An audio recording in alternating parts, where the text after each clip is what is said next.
Starting streaming. I should be streaming shortly. If you can hear me. Papa, can you hear me? On an extra late movie crap. And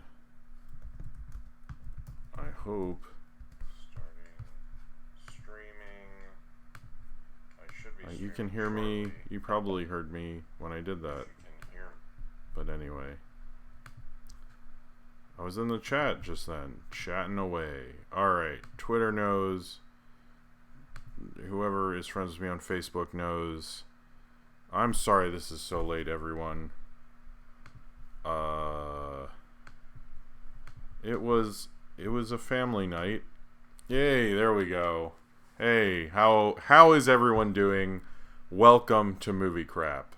It is good to be here. Movie Crap After Dark. I'm sorry I'm even late for being late. Late for an important date. Definitely this time. Basically what happened is my sister-in-law, Mickey Rose, whose shirt I'm wearing right now, had her first, she's a singer, she had her first performance in New York, and they wanted to take Sophie, and so it was a little late for her, but she went to bed, she's in bed now, and I'm sort of, I wouldn't say babysitting, but anyway, so yes, that was why I was late. I feel like that's a good excuse, supporting the fam, I guess, the real fam, not the metaphorical one. But she's a great singer. She was actually on some Knock Force songs. Mickey Rose, check her out. She's on Spotify, and yeah, this is her shirt from a previous EP she made. Anyway, there is so much entertainment news this week. It is honestly kind of crazy. A lot of stuff that's going to take a while to talk about. A lot of Disney Plus stuff, so if you see me not mention something, wait till I get to the end of the Disney Plus thing. Please let me know. I guess the big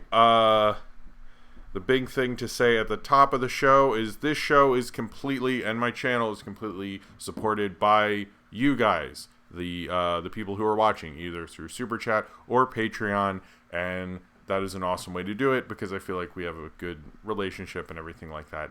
And I very much thank you for all your support, whether you're financially able to or not, and just watching itself is a sign of support. So thank you very much for doing that.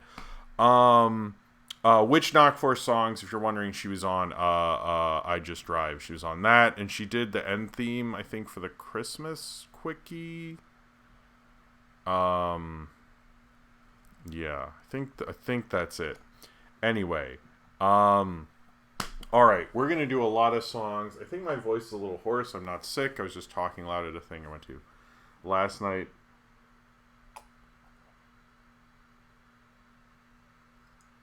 So that's the deal with that.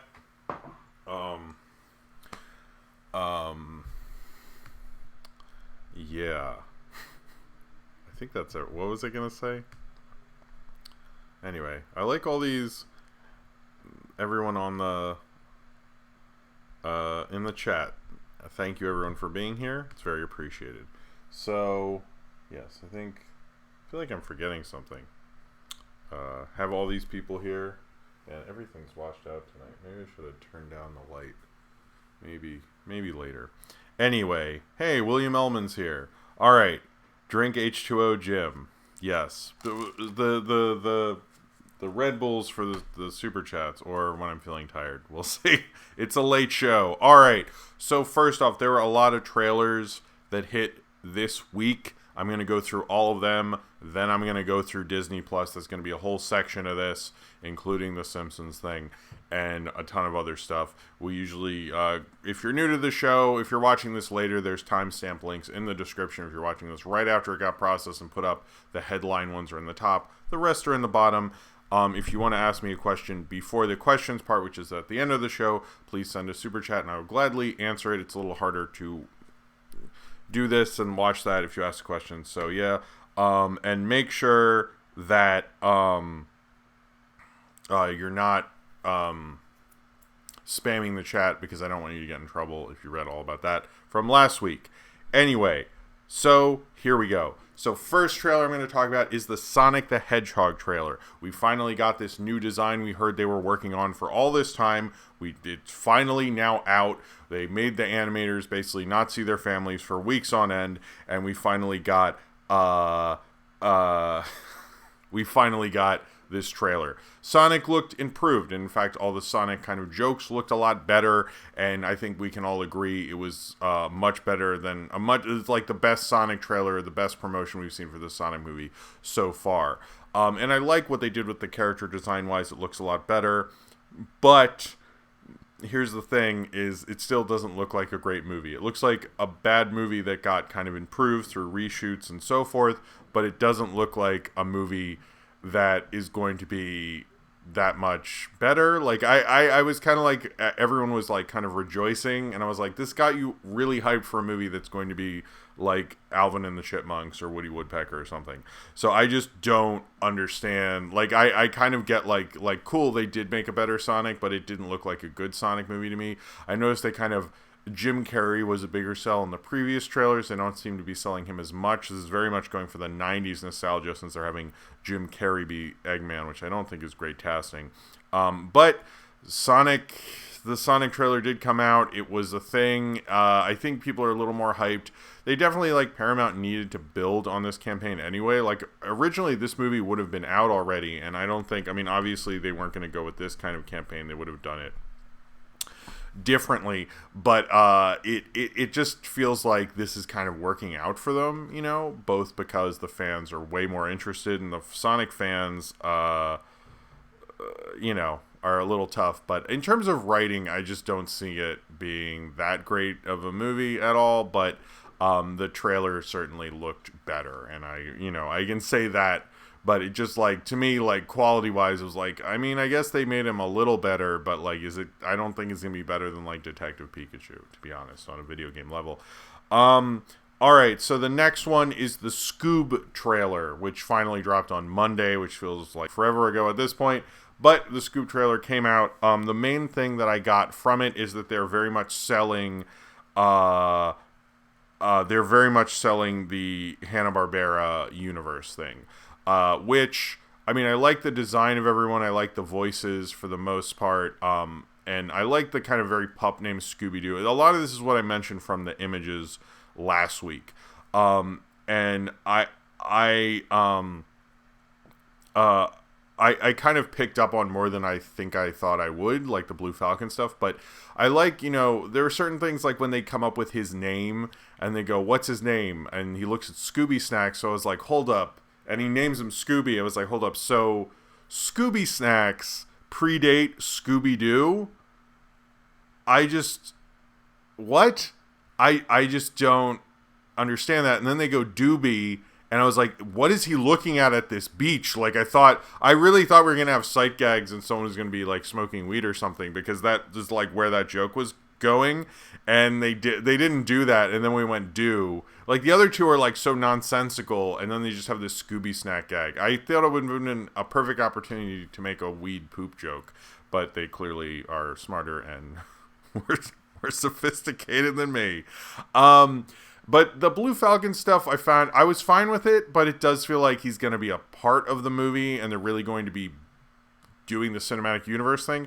When I don't understand when people set up these things, like, just make a good Scooby-Doo movie.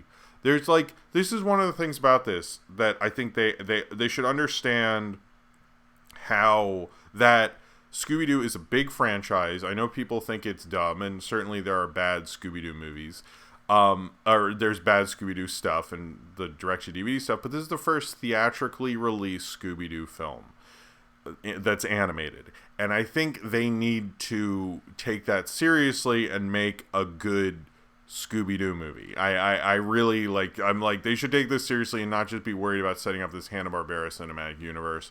Like, just make wacky races later and all that stuff. You'll have fun. But, like, just don't do it yet. And they really, like, it seems like they might be pushing that a little bit. I see people in the chat mentioning a leaked plot of it. I don't know about that, but the Blue Falcon thing I do find interesting. Apparently he's voiced by Mark Wahlberg, and Ken Jeong is the Dynamite.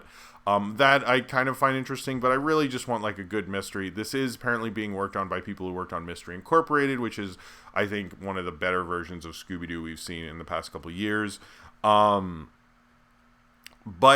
I think we'll see about all of that. My main thing, and this kind of goes into the next trailer, And I wanted to talk about this because and now I realize I need to look this up through Bad Box Office Mojo because my life has no more meaning anymore because Box Office Mojo is terrible. Is it not on my favorites?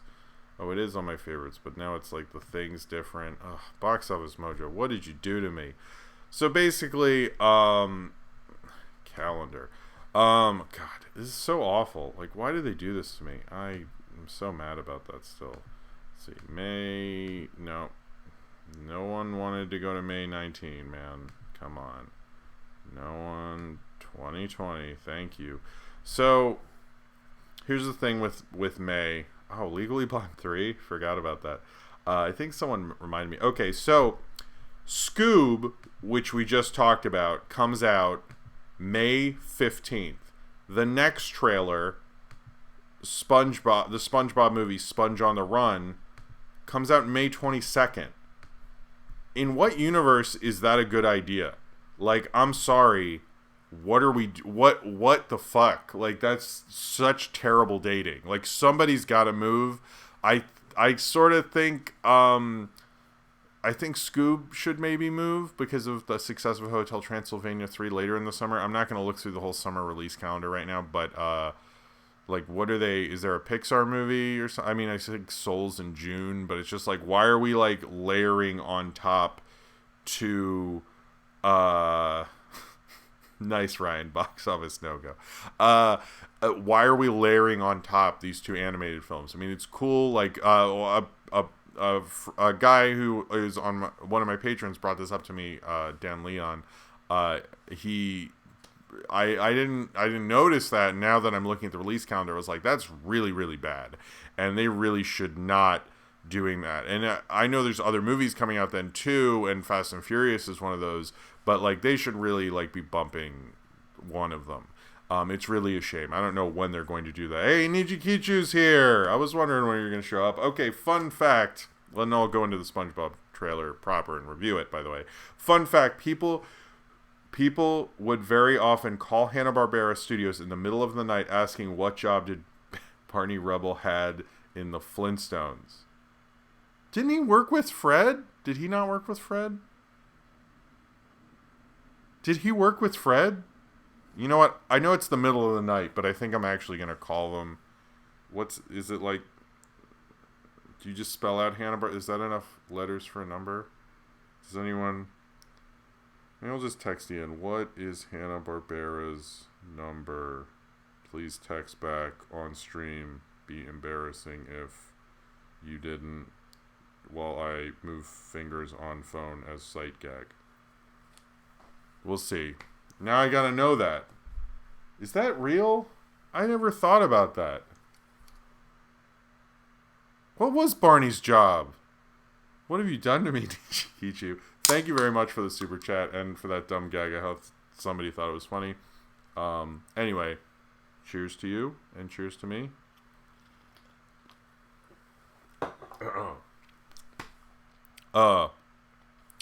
I am actually not sick. I just want to clarify that. It's just I was talking too loud at a bar that was loud.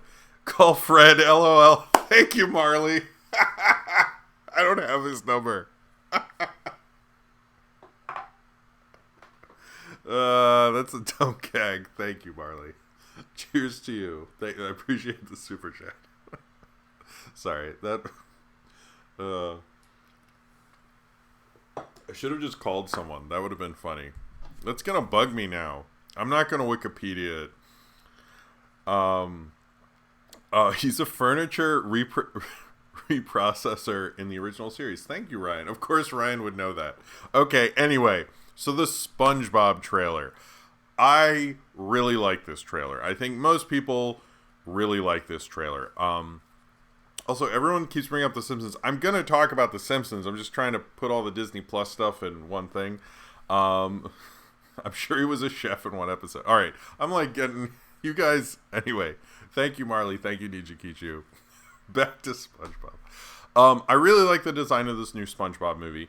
I think the one of the best things about what's going on in modern CG is more stylized CG animation, because I was getting so bored of the Pixar style. Call Ted Turner. Oh my God, you guys are. I don't have Ted Turner's number. I have Captain Planet's number. I should have called him. Anyway, thank you, Zane Powers. I appreciate it.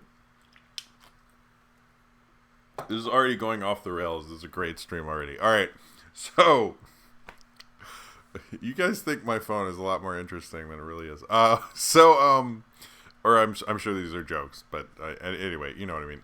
So the SpongeBob movie, I think what's going on with modern CG animation, because we used to just get the normal kind of Pixar DreamWorks style, and that was like sort of very kind of boring, and I've noticed like this kind of breaking out of that, and the new SpongeBob movie, which is coming out May 22nd, the SpongeBob movie, Sponge on the Run, looks a lot better, especially considering the last sequel, which I didn't really like that much. This being more of a road movie, which I think is something like the original SpongeBob movie did, which is one of the things I liked about it. This seems like they'll have a lot of fun with it, looking for Gary. It gives a simple premise, similar to what a lot of TV shows do, where they realize they have to change one simple thing, much like Beavis and Butthead do America. I like the premise. I like the design. It looks like a lot of fun. And it looks like a genuinely good SpongeBob movie. Now, Hillenburg obviously probably really wasn't involved in this very much at all. Was he? I actually don't know about that. But it does look... I shouldn't have made a statement on that. But it does look very good and all that. I like... I'm just going to call you Austin, because you change it every week and it's confusing to me. But Ocean Man better play at the credits. I agree with that. I think they should do... They should definitely do something to Hillenburg in there, I think. Anyway, cheers to you. Anyway, to be honest, I see a couple people talking about the second one. I guess I shouldn't say I hated it that much, because it's been a while. And I don't remember it all that much. So I shouldn't say that. But the SpongeBob movie, it looks really promising. I think it was one of the more promising trailers, because we really didn't know much about this movie before this trailer, or at least I didn't. And I think it really brought out what was going on with what was going on with it, and I think it's exciting. I haven't seen it in the theater, but it looks like a movie that would really pop in 3D, to be honest, which I know these family movies, they really try to put the 3D showings up front, and so this would actually financially look a little worth it if the visuals were popping as much as this looks like it could. So I think that could be cool. I'm very excited for this one compared to the previous SpongeBob adaptations. I think it could potentially, I'm going to put this out there, could be the best SpongeBob movie. We'll see if it actually is, but I think it could be.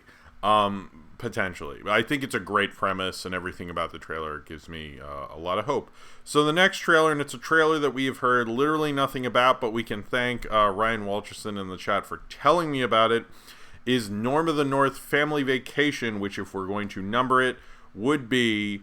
someone wants me to rank. I will rank them after this one. Anyway, so this Norm of the North trailer would be the fourth Norm of the North movie. This is supposed to be the year of Norm, and Arctic Dog seems to have taken all of that good buzz for making terrible movies away from it. How dare they?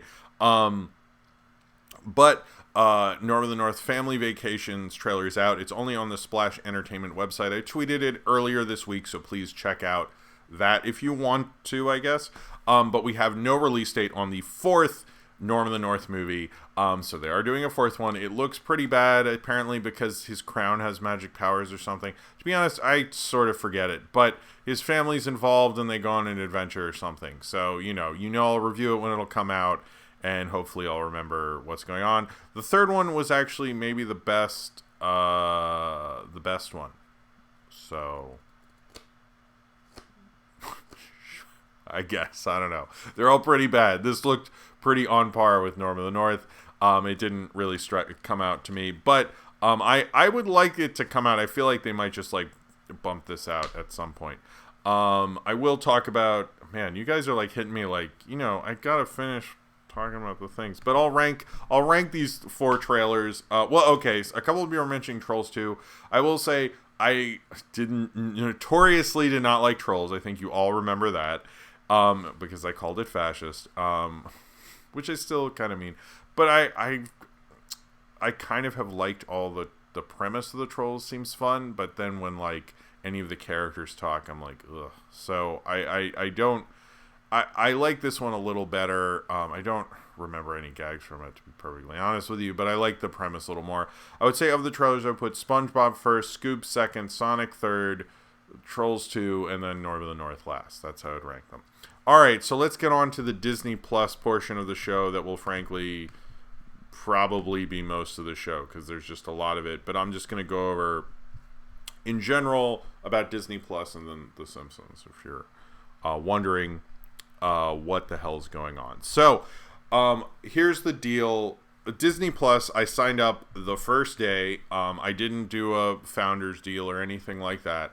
But the first day it was out, I signed up so Sophie and I could use it when she got home from daycare. We watched on the tweet I said we watched the Forky Show, and then we watched the Forky Show, and then we watched she watched Cinderella while I cooked and stuff, and then with my wife, and then I tried to watch The Mandalorian, and it didn't load. It was being a little buggy towards later when I wanted to watch stuff.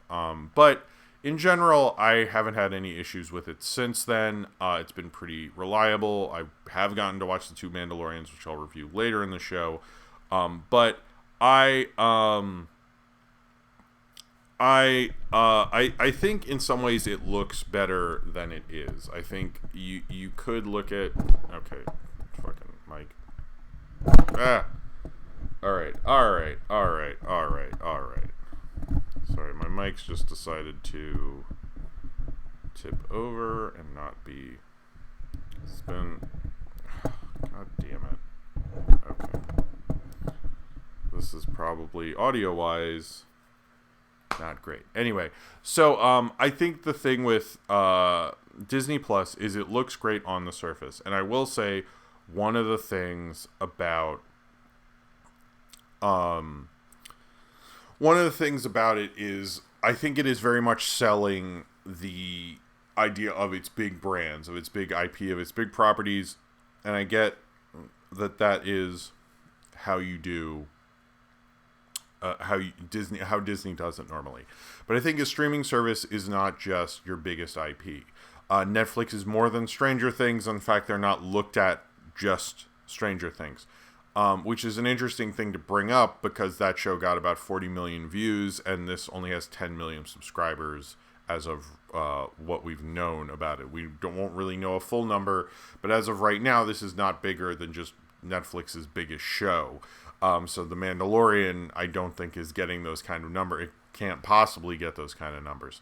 And also, of those subscribers, we don't know how many are active, how many have were signed up for free. Although I think it was only a couple million who possibly could anyway. But I noticed, like, you can find certain things. You can find certain shows that you want to find, like Darkwing Duck, like Gargoyles, like, you know, the bigger stuff that they're selling, like the princess stuff. But the more obscure, like weirder Disney movies, you're having to search for. You can do the A to Z thing. I just feel like they should be curating it better. And even The Simpsons, like, why don't The Simpsons have their own tab? I was thinking about it for a while. I mean, The Simpsons obviously were done dirty, and I'll talk about that in a second. But like The Simpsons, like, just think of the amount of content that show has produced versus, like, there's more content in the 8 seasons that everyone loves than every MCU movie ever, not even counting all the ones on there, just like overall, every Pixar movie, it's like every Star Wars movie, they have more content, and yet they don't get a tab. And I'm like, National Geographic's a great brand and all, but like, seriously, why aren't The Simpsons a part of that? National Geographic doesn't make any goddamn sense to me. Like, they really should be curating it a lot better. I like some of the extras they have with Avengers Endgame and Star Wars, and restoring those things and having different extras on their service, and they're really trying to do similar to what Filmstruck did. similar to what Filmstruck did, but in a more like poppy way. But like a lot of those Star Wars extra scenes have never been restored and shown in that high of quality ever. So that was interesting. But there were some of them like they restored certain things really well and then they didn't.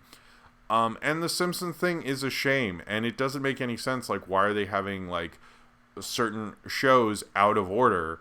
And specifically, like, that doesn't help binging. Like, the whole point of having a streaming service is so people can binge it. And if you're having the episodes out of order, that means you're going to have to, like, get your remote and make sure you go find the new one and Wikipedia the right episode guide and all that stuff. Like, I don't think, I've never heard of Netflix screwing that up. I mean, if someone in the chat knows, I'd actually like to know that. Okay, Chaos 5338 said, still waiting for Song of South to be added. I don't think that's gonna happen, but more power to you. But thank you for the super chat. Cheers to you. But they're radically inconsistent in what they're doing as a streaming service, and they need to find a way to like streamline this. I mean, their playlists are less curated than YouTube channels, and like I feel bad when I like am going through old videos and go, oh my god, why isn't this on that playlist? But like, come on guys, like it just, that kind of stuff bugs me. They're particularly like having Gravity Falls out of order, having DuckTales out of order, having X-Men out of order in season 3, which is the Dark Phoenix saga, where every episode needs to go in that certain order. If I was binging that season, I would be fucking pissed, and that's a very bingeable season. I would actually say, and I've talked to the creators about this when they were at MomoCon with Pizza Party, is that's the best version of the Dark Phoenix. It's not, the comic, which is obviously the best that there's ever been, and to get into that, it's going to be a pain in the ass. Now, I understand, like, they've had things like the Gargoyles episode that was banned after Columbine. They have the Bonkers episode that was banned after Oklahoma City. They have things like that. But where's the Proud Family? Where's Pepper Ann? Then they have Disney's Doug is on there. But I'm also curious, like, where did the Nickelodeon Dougs go at this point? Because where are those rights? I guess Nick has that, but they should find a streaming home for that now that Disney's Doug's on there. But when I looked on these old shows that were from the 90s, they were in 4:3. And it's like, wait, so the Simpsons you couldn't do that with, but you could do that with all these other shows. And it's like, why did you transfer them this way? Like, clearly, like, the 4:3 thing, I'm gonna sneeze soon. Is it? Sorry. I don't know why. Are we done? Okay. I don't know why they did certain things and like leaving some things out, and like why were the Simpsons felt especially rushed, because as I haven't been doing this show for that long, this is the 14th episode. Thank you very much. And at the beginning I was like, well, the Simpsons, they kept saying the Simpsons aren't going to be at launch, and it seems like that was very much a rush job, and there's certain aspects of this that seem very well curated and thought out, like the Star Wars stuff and the Marvel stuff and certain things like that, but others aren't. Like, why have a Forky show but not Toy Story 4? Like, it just, like, things like that I'm like, you didn't really curate this that well. It seems messy. I know even people have brought up there's not enough, the documentaries about Disney, some people have doubted. I know Jesse Malton was saying there should be more stuff with her dad, Leonard Malton, which, although I understand, like, obviously she's going to say that, but I agree there should be more stuff. Like, where are the interviews that used to be before the Star Wars VHSs? Like, I think they're going to introduce more extras, or so they've said. But anyway, I just think Disney Plus is a fine service for right now, but when you really start to go through it, and I looked at negative reactions and positive reactions to this before I, like, did this stream, and I really found it to be not the greatest,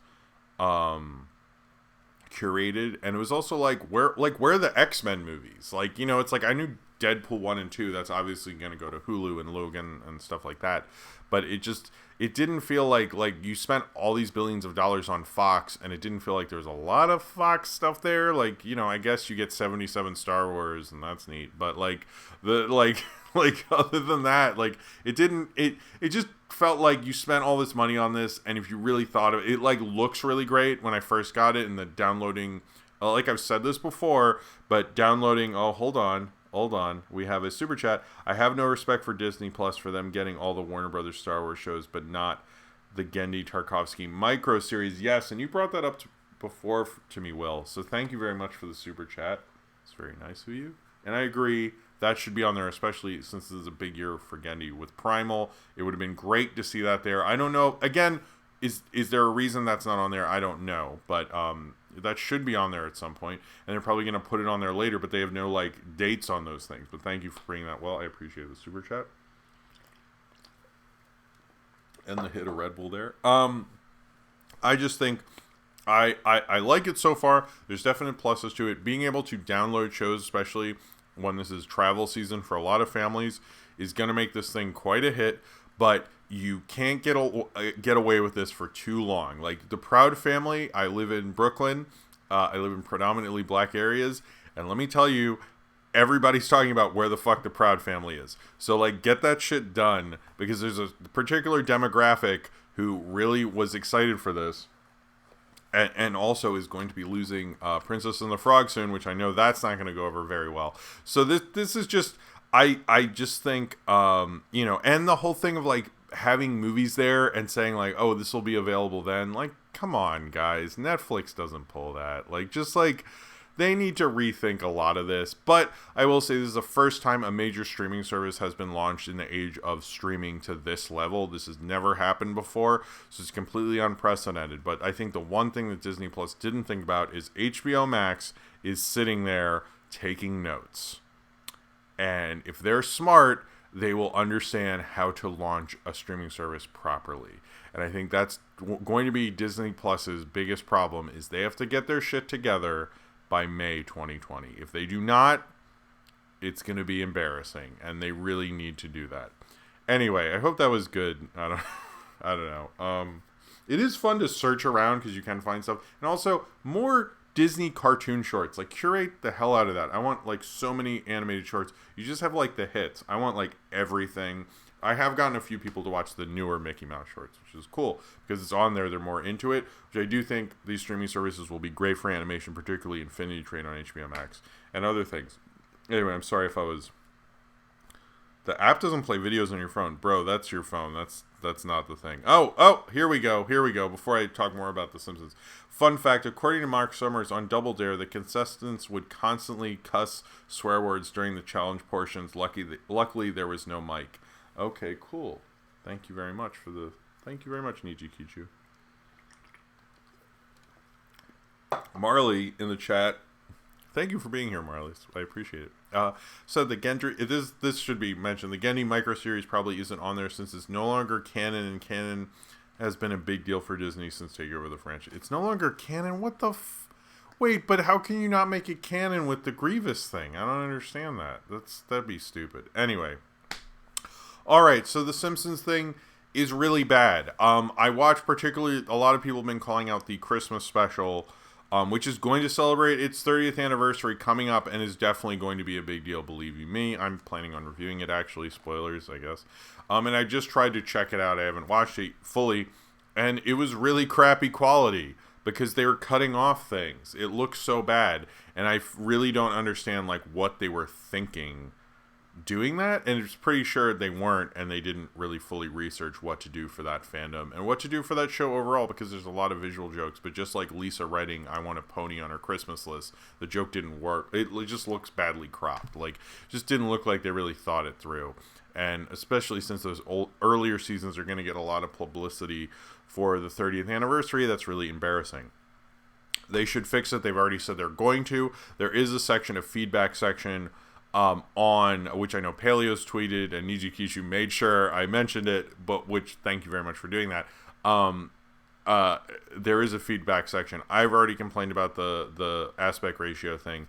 Please find all your complaints and list them out and write them to them and let them know. But they said they're going to fix it in early 2020, but they haven't given a date. So, cool. The other thing is, so Star Wars,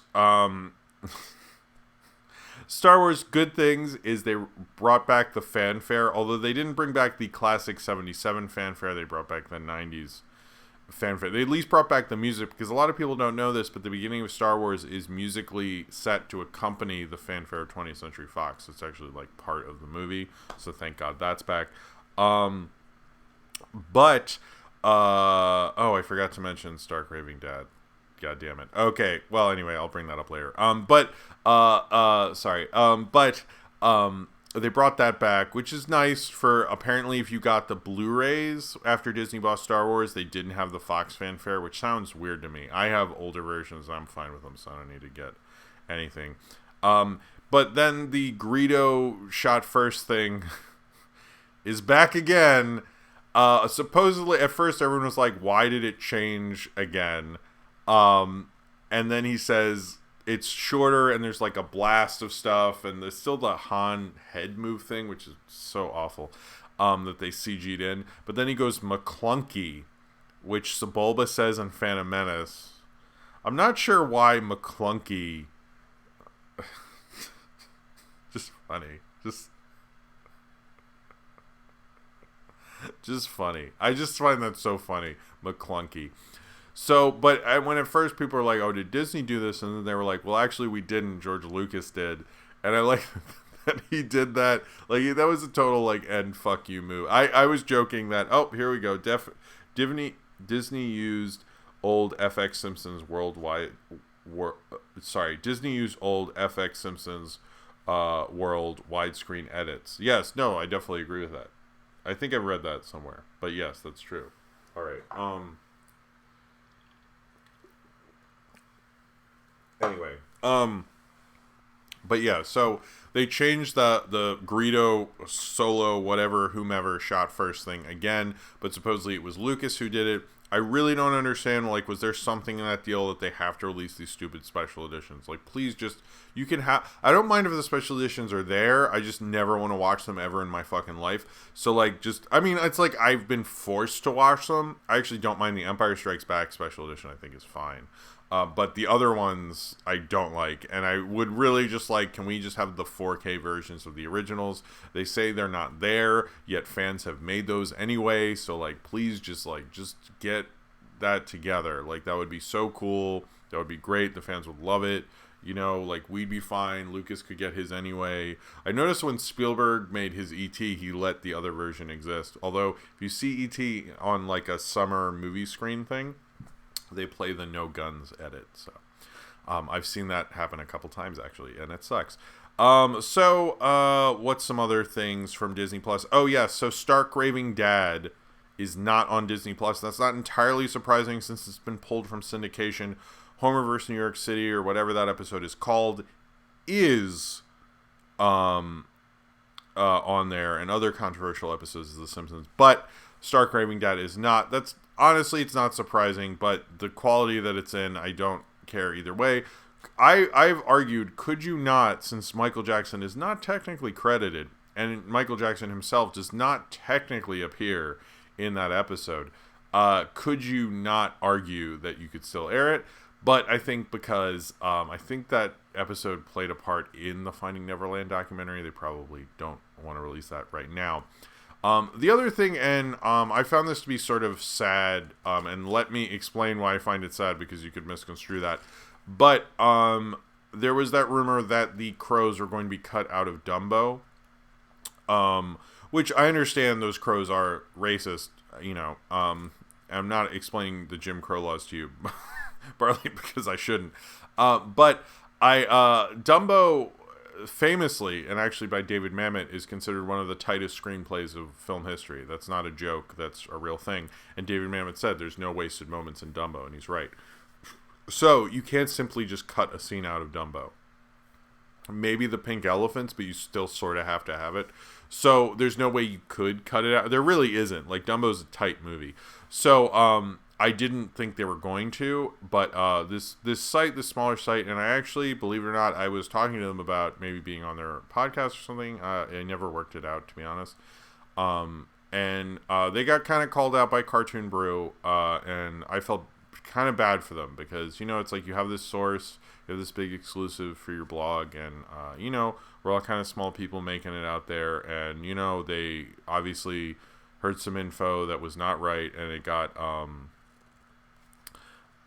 that I don't know. I feel bad for them. So hats off to them. I apologize for you, but Dumbo did not get changed. There is a warning, like in the old Warner Brothers cartoons. Will has sent me another super chat. Thank you very much. Why bother putting on Brave Little Toaster sequels yet not the original? That's so lame. That is lame. It's also interesting because the original Brave Little Toaster was funded by Disney but not released by Disney with all that nonsense. I talk about it in my review. I totally forget the whole nuances of that, but Disney was involved in that, and it's kind of interesting that they aren't doing that. Crow from Mystery Science Theater isn't racist, Jim. I like that. Sorry. That's funny.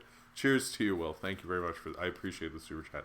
But yeah, that doesn't make sense. There are a lot of things like that, like why have sequels to movies but not the original? Why not just hold? See, that's one thing that I've noticed Netflix is better at curating, is about like, hey, we have a series of things, and Disney was like, what do we fucking got? What do we got in the vault? What's in here? Like, oh, not Song of the South, forget that one. But like, what do we have here? It's just like, it felt a little rushed in that regard. I don't know if I mentioned, Endgame has a lot of good special features. I've noticed there's some scattered around. They don't have things like, one thing I think they should put on there as a special feature, and I didn't see it, maybe it is, because Sophie did watch Beauty and the Beast on Disney+. She's been, the princess section, we are speeding through that like nobody's business. But just like it's just like, which one haven't you seen, kid? But the work in progress cut of Beauty and the Beast is one of the most important, and I've done a review of it actually. It's one of the most important special cuts of any film in film history. It's considered the cut that got Beauty and the Beast the Best Picture nomination because of its premiere at the New York Film Festival. It is a great cut. If you have never seen it, like, it is one of the most, like, you should absolutely see it. It's like a part of animation history. It's like watching a moving art of book. It's just so beautiful. I love watching that making. It's amazing. If you have one of the DVDs, watch the work in progress cut. If you're an animation fan, it is a must watch. That is an essential viewing. I'm serious. Definitely watch that. That should be on there. It should be in a museum too, as well. Sorry, I was really going on about that shit. All right, sorry. I should like clean up my language. What are the last couple Disney Plus things? I talked about Bonkers. All right. Okay. So the Endgame thing. There was What If footage released. That's cool. What If comes out in summer 2021. So like, cut it out, guys. I don't like the CG kind of hand-drawn animation thing they got going on, but it still looks interesting. But no more. Just stop it. Like, just come on. Just release it early or shut up. Like, I really want that show, but like, cut it out. And like, I don't really know if like T'Challa as Star-Lord, I don't know. Like, Peggy Carter is Captain America I'm with, but I don't know about that one. So I gotta say, all the Werner Herzog stuff from the Mandalorian, we're still doing Disney Plus, don't worry. Is hilarious, from the fact that he didn't know who Jon Favreau was, which is really funny, to the fact that he they asked him about, he did The Lion King and goes, well, I love The Lion King, the one from 30 years ago, but he doesn't know what's going on and claims he doesn't watch new movies. He just watched TV and wrestling because there's like an honesty to it. Werner Herzog is amazing. And my other favorite part that he did, which I think is really funny, is so they have I can't spoil it. So they have this one character in it, and they're deciding between a puppet and CG, and they said they removed it in one shot, and Werner Herzog was like, why are you removing this puppet? And they go, well, we're not sure if it's going to look good at puppet or if it'll look real, so we're not going to put it in the shot. And Werner Herzog called them cowards, and they put it back. Werner Herzog should be on every big movie. Like, every statement he's made, he's great in that show, but like, every interview he's given is just amazing. I love Werner Herzog, and I love that just awesome. All right, so I did make a list of things that they could add to Disney Plus, and I was kind of looking through lists, and I mentioned some of them, but Proud Family, Pepper Ann, all the Air Bud movies. The Spider-Man movies, by the way, are not coming to Disney Plus. That was they have announced that, at least. It's because they're Sony films, and that was not part of the deal. And since them and Sony aren't like too down, That's not happening. The Grunkle Stan hat censorship I thought was particularly weird because apparently it's not censored in other seasons or something. Whatever. And that's such a show you need to watch in a particular order. Like, there's some episodes I guess you could get away with doing that with, but like, why? I really don't understand the point of that. Like I said, Toy Story 4, I don't understand where the X-Men movies are. One, Sky High, also, but one that I think would be cool is a couple people put The Watcher in the Woods. The Watcher in the Woods actually has 2 cuts. There was the cut that played in New York and LA, I think. I actually did a roundtable video, and it was I wrote one, and it was part of this. I forget the fact. And yeah, and Shane hosts, I think it was like Disney's like biggest failures or bombs, something like that. But yeah, so they did The Watcher in the Woods. So The Watcher in the Woods isn't on there, but there's a previous cut of it, and then there's a later cut. And I think, like, hey, man, you got Disney Plus. Like, put out both. That would be so cool. Like, I think a lot of film fans would like to see the earlier cut that was too scary and then the later cut. I think they did something like that to Something Wicked This Way Comes, if I recall. But I forget. And Ryan Walterson keeps saying House of Mouse, and I see Bear in the Big Blue House and all that stuff. I think they should release all of that stuff. But Deadpool, I keep seeing people list. Deadpool is definitely going to Hulu. Like, stop thinking it's R-rated. They're not doing that and all that. So I think, and thank you, Ryan. The Muppet Show should be on there. The only Muppet movie which Ryan has also told me this, that they're not going to do is Muppets Take Manhattan, which is owned by Sony. But I do think the Muppet Show, like that should be its own separate announcement. Like, I also think the Simpsons should have been like, hey, at Christmas we have the Simpsons, and like at this holiday with the Muppet Show, and like have these events. Like, these events of, like, this show is dropping at this time. Like, that would be so cool. Also, the Muppet Babies thing, so they have a newer Muppet Babies. Like, why not have the old one, especially now that you own Star Wars and half the crap that they have clips from in the Muppet Babies. I think people, I don't know, they could drop some of these shows. And I do like, one thing I like on Disney Plus is the little banner thing where it's like, Mandalorian, this thing, check out this thing. And they could do that with an older show. It'd be cool. All right, so I think I'm relatively done with Disney Plus, but I'm sure there'll be questions later. I'm just going to take a Red Bull to, let's keep this going. It's almost midnight, so I have a feeling this is going to be a long show. All right.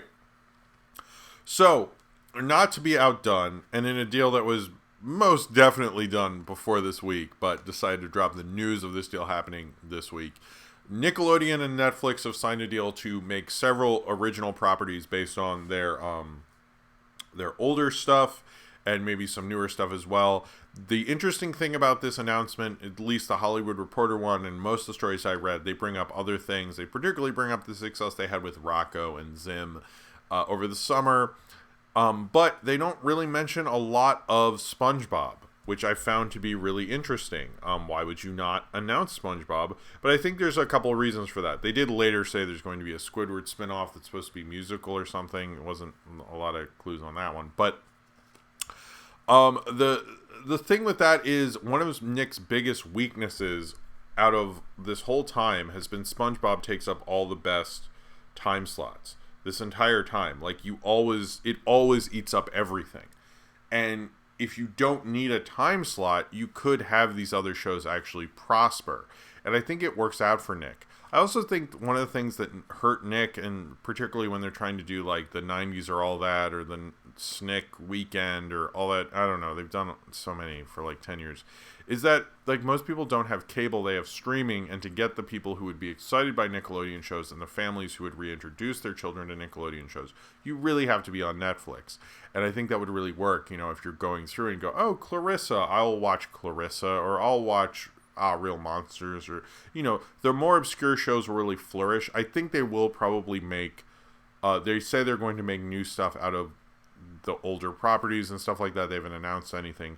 They haven't even announced how long this deal is. They just said a multi-year deal, which, you know, multi-year to me means anything from 3 to 10 or something like that. But it sounds like a good deal for Netflix and Nickelodeon, as Netflix has a lot of promising animation, but I think they don't have Cartoon Network. They don't have various other properties. So this I think will work out for them, and I think it'll work out for Nickelodeon because they really need to get beyond SpongeBob, and this is really something that will do that, which is probably why the Squidward thing was revealed in a separate report a day later than the other one, but they're still relying on SpongeBob. They're not going to give that up anytime soon, and they do have, as Ryan has reminded me, the live-action Avatar series, which I really don't like at all.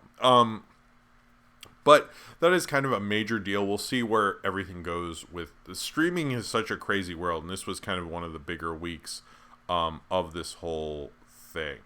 And I'm very curious what is going to become of the Nickelodeon Netflix thing. I'm not surprised they're doing it, and Viacom is being smart about putting forward their stuff through other streaming services. Them and Sony are kind of sitting out the streaming wars, and they might end up making more money because all that streaming money is going to go to them that Disney is now losing for the next couple of years by running their own streaming service. Same with Universal with Peacock, and same with HBO Max as well. So I think that it actually might work out for them, especially because they're not doing as well. And Paramount made a couple other streaming things, but we'll get to that. We'll get to that later. So, Dr. Sleep bombed. It didn't do very well last weekend. It's losing a lot of screens this weekend. That was kind of a surprise for a lot of people, but to be honest, most people I talked to, I was very burned out after Terminator Dark Fate. I really didn't want to watch another reboot or sequel or whatever of a big movie from my childhood or teen years or whatever. And it's like after Dark Fate, I didn't want to do that again. And so I didn't see Dr. Sleep, and most people I talked to who love The Shining were like, yeah, I don't know, I can't keep doing this. And I think just too many of these things. They also and a couple people brought up it wasn't called The Shining Part 2, it was called Dr. Sleep, and there were a lot of people who you'd have to literally explain to them that this was a Shining sequel, which I don't think the advertising did. They really didn't push it enough, especially early on. But I also think why was this not released during Halloween? That's stupid. You put it out, the date was wrong. Put it out during Halloween. There are too many memes, why is Dr. Sleep coming out in November? It just didn't work in that regard. I feel like the Stephen King thing with the movies, this new thing post-It, is none of them have really become huge hits, even close to it. And I think Dr. Sleep could have maybe done a lot better, and maybe even crossed 100 mil if they had been able to do that, if they'd been given it an October release date. And additionally, they were apparently developing a sequel with not written by Stephen King, written by the guy Mike Flanagan who directed this. It was going to follow the Catman Struthers character, whose name I totally forgot, from the original, and his a prequel kind of thing that they were developing. I don't know how far that got, but it is definitely not happening now. Next up, and this will be someone brought up MTV shows. I have a bunch of them. I bought the DVDs, and I think the Max would really, or the Head. Nobody talks about the Head, but the Head was cool. So Paul Thomas Anderson's next movie was sort of announced. It's going to be a 70s set movie in a high school about a 70s child actor going to that high school or something. That's literally all we know. Any Paul Thomas Anderson movie is a reason to celebrate. That sounds like a cool premise. It sounds like it might actually have some mainstream appeal or something. He'll have sort of a hit for once. That would be cool, but honestly, I just love Paul Thomas Anderson, and that sounds cool. He's coming back to the 70s for the first time, I believe, since Boogie Nights. Right? I mean, when did the end of There Will Be Blood take place? Not the 70s, so I think that would be cool. All right, so this was kind of a bigger story, and it's probably just triggering for me because of various things about it. But Damien Chazelle's new film Babylon is coming together, and it's coming together with, scroll over my thing, at Paramount. Wow, we're talking about Paramount a couple times. Basically, originally you probably heard about this, and it seemed like he was pushing it, and it was an 180-page script, and after his last movie, First Man, kind of came and went. I actually shot a review for it. I've never edited. Which I probably should at some point. I don't know. He has been having trouble making a period piece, and Babylon is that.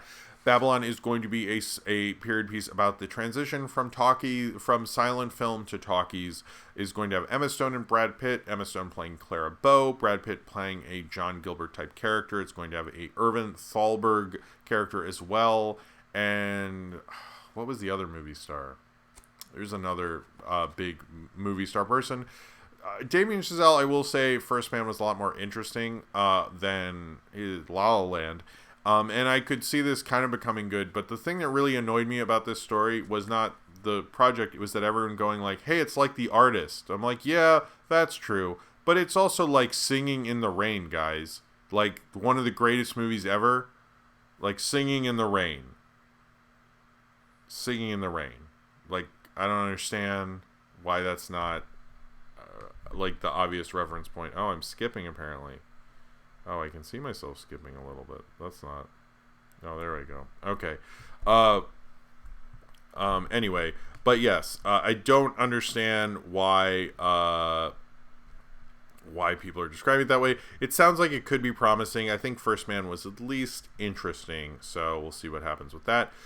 This is kind of bigger news. No one's really talking about it, but I guess because TV is probably dead.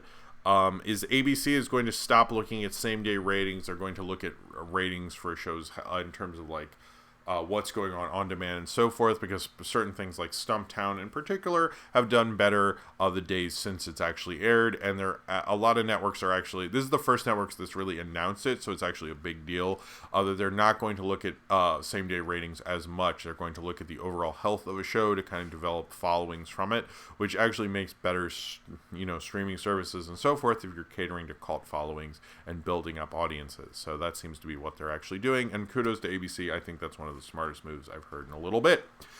So, Hazbin Hotel updates. This thing is one of the hottest animated shows going on right now. 10 million people watched it. For all we know, that might be more people than watch Green Eggs and Ham, which cost a lot more. That's about, since I brought up previously, what was it? Stranger Things. Stranger Things got about 4 times that, but at the same time, I'm curious why a streaming service hasn't gobbled this show up, because 10 million on YouTube, like, you could easily get like a 5 million or something on a streaming service. So I don't know why Adult Swim hasn't come to them. I don't know why so many streaming services haven't come to them. I think that should happen, or VisiPop. I really don't know what's going on with it. But in terms of what's coming out sooner, she said that there's going to be a new short cartoon in the Hazbin universe called Hell of a Boss, and then a Christmas short as well. But she's apparently developing more of a full season, which actually sounds really interesting to me, that they're actually developing a full season of Hazbin Hotel. Kind of sounds to me like something's going on. I really don't know. I have no info on that. I'm very serious about that, so don't think because she was on Pizza Party I do. But Hazbin Hotel, I think, is probably one of the most promising animated things to come out right now, because it has the numbers, and it proved that that it would get those, that it got like 10 million is a huge deal. So I would be shocked if a streaming service doesn't pick that up. Maybe she wants more artistic control. Maybe she thinks she can raise that money on Kickstarter. I don't know. But like, look at that animation. Look at like the cult following it already has. It's such an immediate thing. I think like that Adult Swim or Netflix aren't starting a bidding war. If they're not, they're fools. Get on that shit. It needs to happen. And we don't have enough promising things. Like, this is going to be the future of animation. I've been saying this for like 10 years, is we're going to have independent creators who are able to develop enough content by themselves to kind of build it up and sell to other networks. I've been saying it since Cinna Sings the Blues, which I should review at some point. That's a great little movie. But that this is happening is showing like this is going to be the real future of animation, is creators making their own stuff and being like, hey, I have this audience, and getting huge deals, and she should definitely get one. I don't have any knowledge of that's happening. I'm just saying, based on those numbers, and that she's developing a season, that she has these characters ready to go, and there's already a following. Come on, guys. Why is everyone sitting on this? That gets more views than like things that get a lot more press, and it's embarrassing. So I hope Hazbin Hotel has the best future. Anyway, so the Fantasy Island trailer. This is kind of a new twist on Fantasy Island, and it's a cool one. It's a horror movie twist on Fantasy Island, which I think is really cool. Michael Pena playing the main guy or whatever. And it looked, I thought it was cool. Blumhouse seems to be good at taking these properties and adding a kind of an extra cool twist to it. And I think like they did a Fantasy Island in the 90s with, a girl from Twin Peaks and Malcolm McDowell, which is sort of weird to think about now. But I don't think you could do that again. It would be too excessive, so they found like an interesting way. And especially in the age of all this talk of wage disparity and things like that, you couldn't like have people like living out their greatest fantasies. You should have their greatest fantasies be evil, and that honestly is a smart way to do it. I don't know if it'll be the best movie, but I like the concept at least. So World XR, who is this new company that has been formed post the James Dean CGI thing, is apparently going to resurrect more dead celebrities for more films. And this is really a thing that's going to become a bigger thing. There wasn't a lot of reporting on this, and I'm a little surprised by that. I was a little surprised by that, to be honest, that this is that it wasn't giving enough coverage, and that it seems like this is going to become a bigger thing. So expect to hear more awful properties that I never want to see. I really don't want more of these things, and I don't want it to happen to like Steve McQueen or Humphrey Bogart. Like, I don't really need that. And I really hope the James Dean thing falls apart, but it doesn't sound like it. Sounds like we are really getting that movie, and we're going to be getting more of these, and it's going to be awful. So a couple of people bring up, oh wait, is Izzy here? Hey, I didn't see you there. Hi, Izzy. So a lot of people are bringing up a Mandela Effect trailer, but I don't know what you're talking about. Haha, no, I did see it. Is that a joke? That's a joke, right? I thought it was a joke, but it sounds like it's a real movie, which is super weird, because as I was watching it, I could not tell if it was an SNL sketch or not. Apparently it's real. That's super weird. So, John Dilworth was talking previously about an HBO Max prequel series for Courage the Cowardly Dog, and then on Twitter, a HBO Max news Twitter kind of confirmed, Team Jizzy for life, kind of confirmed that HBO Max has in fact picked up a Courage the Cowardly Dog prequel series. I'm a little confused what that would be, but there's apparently going to be more Courage the Cowardly Dog on HBO Max. It seems like they're developing, I hear more about their animation slate than I hear about their live action slate, which is interesting. I'm curious what is going on there. They're definitely trying to have that be its big thing. And to be honest, like their like original animation slate sounds a lot better than what's going on with Disney Plus. So they're trying to make it worthwhile. I feel like we're going to get hit with a lot of original content at launch. This did not say it was a launch title, but I'm just bringing that up. I think it would be interesting to do something new with John Dilworth and Courage the Cowardly Dog. It sounds cool. We know literally nothing except like he was pitching a few different versions and possibly a prequel series, and HBO Max had to pick, and that's the one they went with. So there we go. So Mark Wahlberg was announced in the Uncharted movie. I don't do a lot of casting news, but here's why that's interesting. Originally, Mark Wahlberg was going to be the star of the Uncharted movie like 10 years ago when David O. Russell was going to direct this thing. Now, I think Travis Knight's going to direct it, and Tom Holland is going to be the lead. So it's interesting that this movie's been in development so long, someone who is going to be one role aged out and is now in another one. And apparently, Mark Wahlberg, I keep hearing is in like an A24 movie and is kind of like trying to diversify, because before he kind of had his big movie star thing in the 2010s, like when he really blew up, he would do like smaller David O. Russell films and really build himself up as an actor, and apparently he kind of wants to get back to that, so that could be interesting. And he is apparently considering, or has been talking to Travis Knight about doing something else. So I think this sort of like he was already talking to him and got involved in this. And it's sort of interesting to see someone go from being involved in the Uncharted movie, leaving, and now coming back to a different role. Is interesting. I think it's funny. So we're sort of getting towards the end, and then I'll take a break before we do the review and questions part. That's my plan right now. Anyway, so Spike Lee is working on an early hip-hop Romeo and Juliet that's going to be kind of a hip-hop musical from Tybalt's perspective in early 80s hip-hop Brooklyn. Sounds pretty promising to me. It's called Prince of Cats. It's going to be around. I think.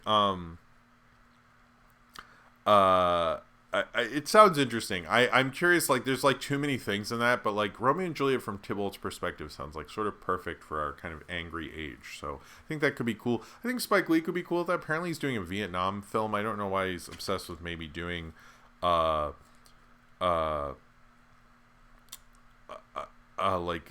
movies, but I don't know why he's so into that. But anyway, so where are we on this? Where are we?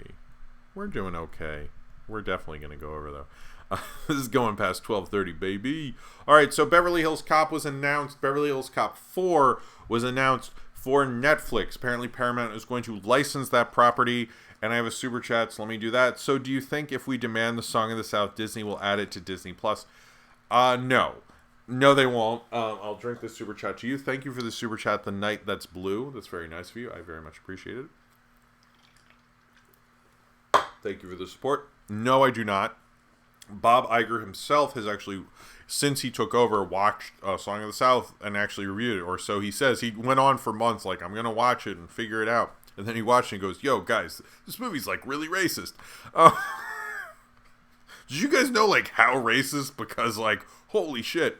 But I do like the Zippity Doodah sequence. I think that's great. Just watch that. Anyway, I don't think it'll come out. Particularly, there's the Karina Longworth podcast, you must remember this, that is all about the history of Song of the South and what's going on, what happened with its production. And there's a lot of pieces on Song of the South. So if there's ever a time to think you could release Song of the South without, maybe people being chill about it, now is not the time. It's not going to happen, trust me. And I watched it recently. I reviewed it a little bit ago. And yeah, there's no way. There's no way. And they have looked into it. They actually did like look at it in the past, I say 10 years or so. Bob Iger supposedly did, and apparently a lot of executives, and they just determined like there's no way it'll get released. I do think maybe under an educational setting, and maybe if they put it on Hulu, I think at this point like to kind of dissuade people, but it's just such a it's a bad idea to have even made it. So I don't know what they're gonna do with that one. Anyway. So Beverly Hills Cop 4 has landed at Netflix. This is interesting because Netflix seems to have quite the future with Eddie Murphy between the rumored deal that he has for a stand-up special. So Dolomite Is My Name, which I definitely need to see, especially because I'm such a Bowfinger fan. And I like seeing him make movies. That can be fun. But they really are trying to do this with him. Paramount is kind of getting cold feet because they just had a bomb with Terminator Dark Fate and Playing with Fire, and it's just not working out for them. And they're like, look, we just need to make some money from Netflix, particularly what they did with Cloverfield Paradox. It seems like Paramount, which also under the Viacom umbrella has Nickelodeon, has a good partnership with Netflix, and I think you'll see them doing a lot more with that now that Disney's vamoosing from their streaming service.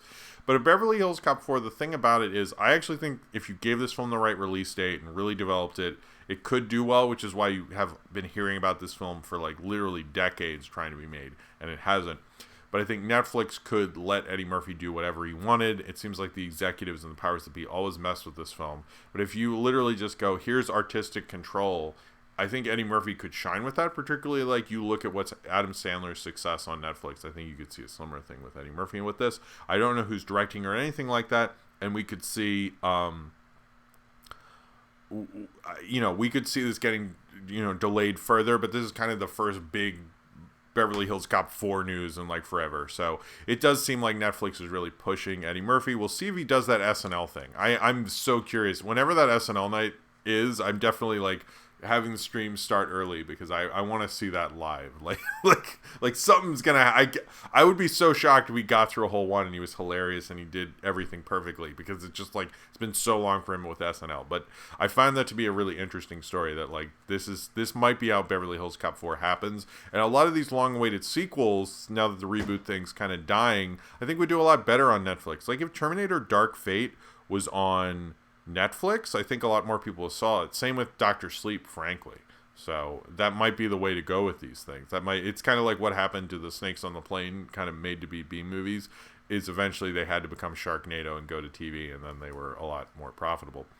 So Six Underground had a new trailer, which I gotta say, the poster was horrible. Everybody hates this poster, but the trailer, which is playing like an Italian tourism ad, really great, really great. I really like that. It's the Michael Bay, Ryan Reynolds movie that's going to be on Netflix this December or Christmas season. I think that movie looks dumb as hell, but like I definitely will watch it. I think a lot of people will. It'll appeal. The people who like Bright will definitely see it. So those 4 people, but also everyone else I think will be really into it. It's definitely playing like kind of more of a big screen thing. So if you have a bigger setup at your house, I think you'll really like Six Underground, especially if you like Michael Bay stuff. So we'll see. We'll see about that. But it definitely, I thought that was a good way to sell that movie. Now we're going to. I have a Patreon question that goes into this, so I'll just read it now from Will. But because I'm going to talk about Disney moving around release dates, so just because this is, I didn't want to answer this thing later and just go, yeah, I said it already. So I'm going to intro this segment like I'm John Campea or something. Our next main topic of the day. Sorry. All right. That release. Okay, not that release dates really have any effect on the quality of the film, but do you think we're potentially in trouble with Matthew Vaughn's The King's Man being pushed from February to a September release? The same release month period that Golden Circle was released in. Makes me nervous. Anyway, but I guess we shall see how it turns out. Now, I did think it was interesting that it's going from the release date of the original Kingsman, around the original Kingsman. Oh, we have a super chat. I didn't see that. I'm sorry. Tyler Sagsky. Bluey and 101 Dalmatian Street were supposed to be on Disney Plus today, but they weren't. Huh. Yeah. That's interesting. That is interesting. Why didn't they do that? That's a good point. Thank you for bringing that up. So they're failing to make, like, they just, doesn't it seem really disorganized? Like, the more, like, when you look at it, it looks organized, and then you start to go into it, and you're like, what's going on? You know? Anyway. Thank you for bringing that up. Thank you for the support. Cheers to you. Okay. All right, so, yes. Kingsman, which was previously supposed to come out Valentine's Day weekend, but obviously Sonic's coming out, so you gotta move, is going to come out on September 18th, 2020, which is a big pushback. I think it might not be done or so forth. That weekend might be too crowded. I didn't look that weekend. The other one, a Ben Affleck, Ana de Armas movie, Deep Water, is going to be going to November 13th, 2020. That might have been untitled Ben Affleck movie I was making fun of on Twitter. The bigger one that everyone thought was, that before I go into the Marvel ones, the bigger one that everyone thought wasn't going to get greenlit by Disney now has officially been announced with Disney. Oh, are we freezing? Uh-oh. Whoa, and I'm all out of focus. How much of that did we lose? What? Now I look weird. Now. Uh-oh. Oh. I'm not sure how much. Okay. It seems to be back. I don't know if that's my connection. Anyway, I apologize. What were... if anyone can tell me what I was talking about, I'm just going to talk about this last duel thing. Please tell me in the chat where I left off when that happens, because I'll re-talk about something. So the last duel, which everyone wasn't sure about previously, if it was going to be released by Fox under the Disney regime, is under the Disney regime, is going to happen. It dated next year, December 25th, 2020, and then is going to be in limited release, and then is going to come out wide January 8th, 2021. It's directed by Ridley Scott, possibly starring Adam Driver, written by Ben Affleck and Matt Damon, and them teaming up again together. I will go back and talk about Kingsman again. I think that's what we lost. But that's interesting that this is really happening. They recently, since Matt Damon is doing stuff for Ford v Ferrari, which I very much would like to see, I haven't gotten to yet, I think that they will, apparently they've been talking about writing it, and they've been talking about writing it together, and with the female writer that was attached as well. It's interesting that Disney is pushing through with this, but I think because it's a script by Ben Affleck and Matt Damon for the first time since Good Will Hunting, and that it's them starring together in something, it's a big deal, so they're definitely pushing through with it, but apparently it's coming out next Christmas, so that's interesting. So anyway, what I was saying about Kingsman is it got pushed from Valentine's Day to September 18, 2020, which is similar to going from the original Kingsman release date to the sequel. I don't know if that means it's bad or good, to answer Will's question, which I guess I didn't do, so it's good we got to go back on this. But Kingsman, sorry. I don't know if that means it's bad quality wise. I think it might mean that release date was crowded. I don't think it has anything to do with quality necessarily. I mean, it's going from like sort of a shit month to definitely a shit month, but it's not like it was coming out in June and then it's coming out in September.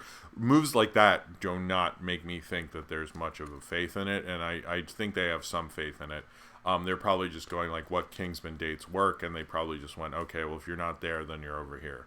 And maybe we can make some money in September. And by the way, films do, like, look at what happened with Joker. I mean, it's possible. It does look like a harder film to sell, and they might be wanting to have Comic-Con and things like that in between to really help it. All right. Oh, yeah, the Toyota, by the way. This is like a rare Toyota my dad got me in the 90s. Because if you go to a McDonald's, they sell like toys for little babies and stuff.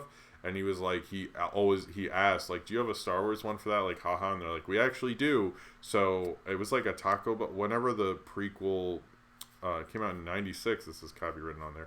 Whenever the special editions came out, he got this for me, which is cool. And then R2 that I don't think you can even see because it's blown out. I need to change the settings again.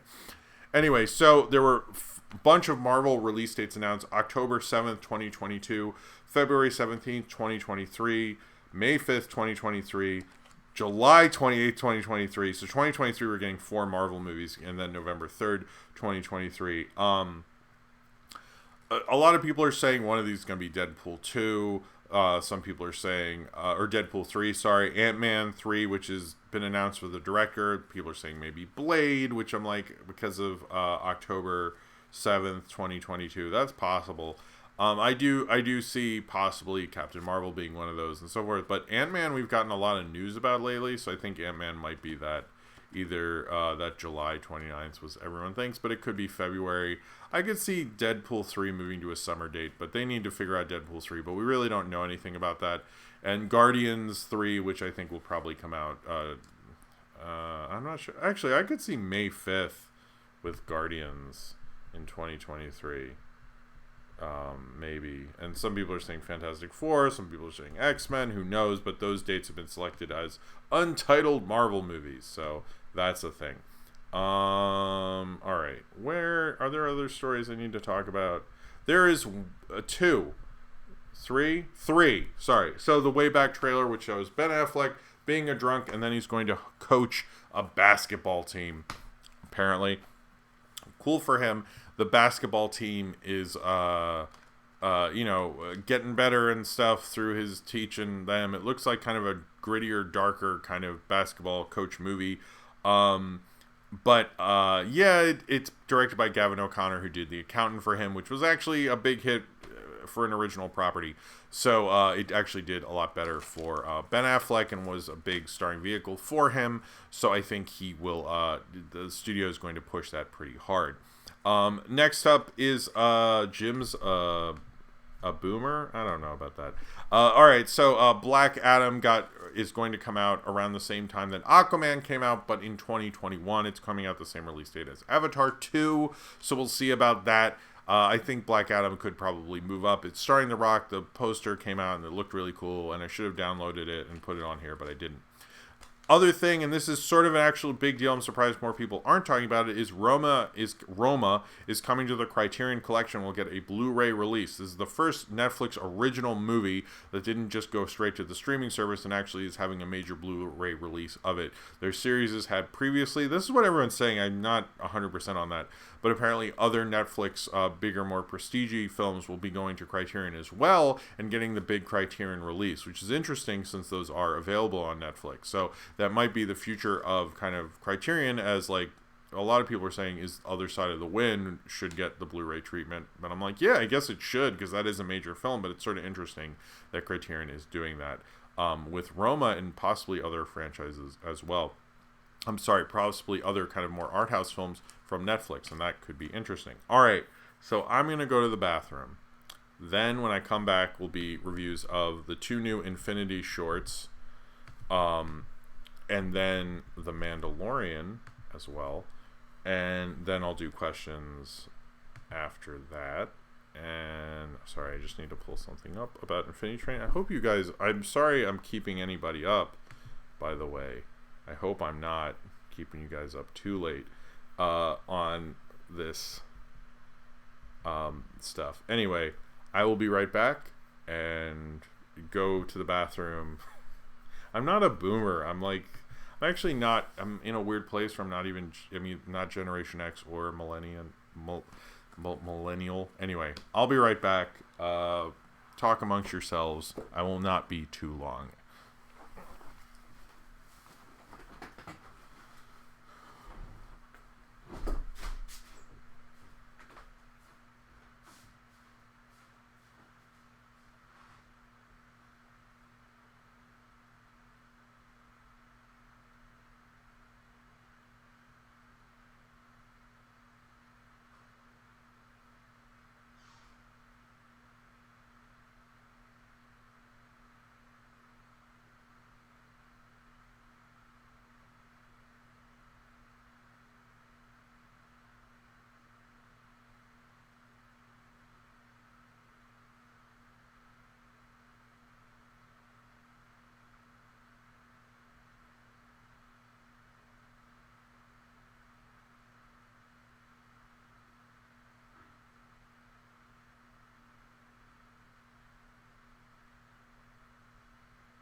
All right, cool. Okay, sorry this is late. I'm sorry this is going on so long.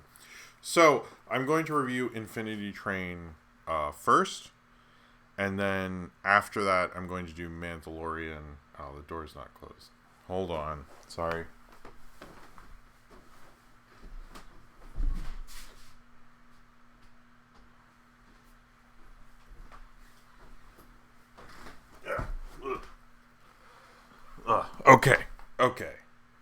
Okay. Who lives in Louisiana? Oh, cool. You guys are all... Anyway, so I'm going to review Infinity Train first.